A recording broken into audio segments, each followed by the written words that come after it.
podcast. This is the Bearsman podcast.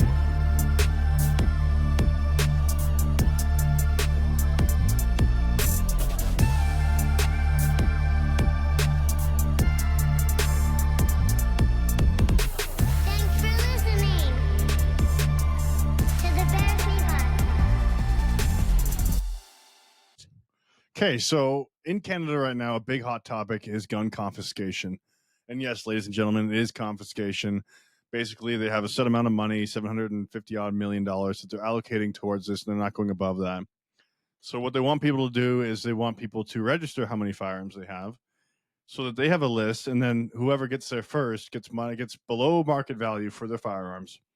But really what they want you to do is tell you how many firearms you have and what kind. And then they can come to your house after the 750 million's gone and demand them or you go to jail. Basically, this is what's going on. So what they want to do is they want to use companies like Canada Post.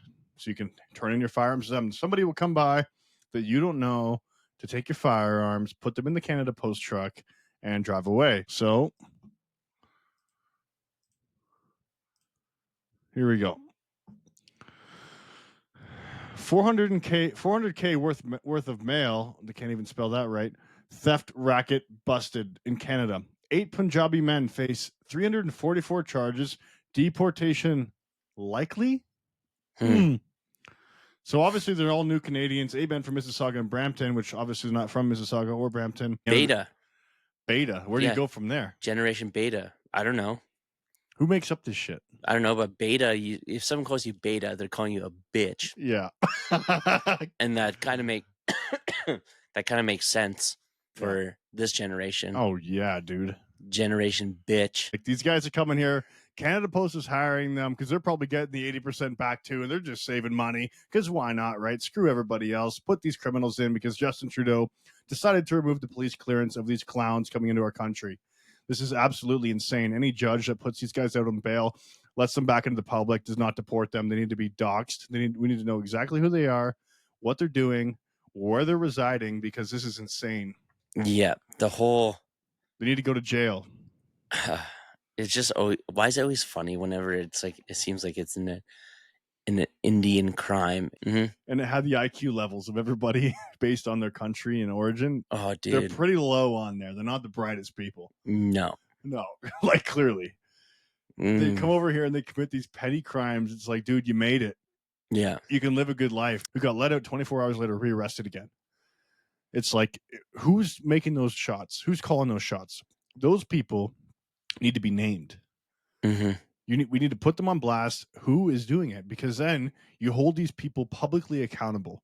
Because they're not being held accountable. It's people making phone calls in an office somewhere. Well, I think one thing is they're trying to make things so bad that they're like, okay, listen, we can take care of this for you, but in order for us to take care of this, you're going to have to give up some of your freedoms for it. That's of course what it is. Yeah. It's like the Patriot Act that they did in the States, but they're trying to pull it here. It's like the digital IDs in the UK. They let these dinghy boats come in with tens of thousands of people that they house in migrant hotels. Yeah. And now because of the migrant crisis, they want to make all the British people have digital IDs so they can work and shop and buy things. It's like, okay, so you create the problem, then you bring in the solution. This is in Birmingham in the UK. So just so you guys know, this is what we're bringing over.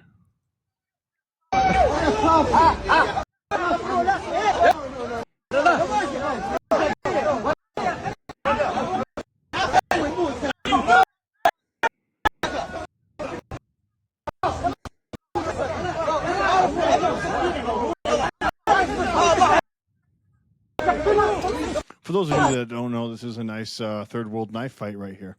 I was about to ask, I was like, do they got knives? Third world knife fight. Take away the guns, grab a knife.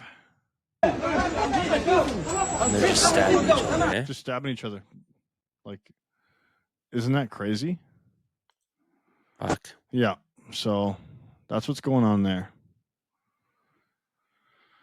That's what happens when you don't vet people. You need to just allow whoever, whenever to come across your borders. You get crime, of course. Elbows are not up. And it's like when people hear us say, like, our country's getting crowded, it's like, well, your population's only the size of California. I'm like, yeah, but you don't understand. We don't have the infrastructure. We Well, don't. You're We gonna don't put have people in enough 10 cities? houses. You're gonna put? Well, we already have 10 cities. Yeah, like we don't have the States is way off or well more established than Canada is. Mm-hmm. Like we don't have as many cities or homes, and Nope. we have we don't have the populace either. But at the same time, with as little infrastructure and housing as we do, we have way too many people, and that's what's Mhm. fucking up the Canadian economy. So at the end of the day, no matter how much we say on this podcast, we do need to come together as people because the more divided we are, the easier we are to control, and the more they can just take over and take away our freedoms and do whatever the hell they want. You think it's something like, look what's happening over here, or we're doing something over here? No, it's like, oh, look at these guys are extremists.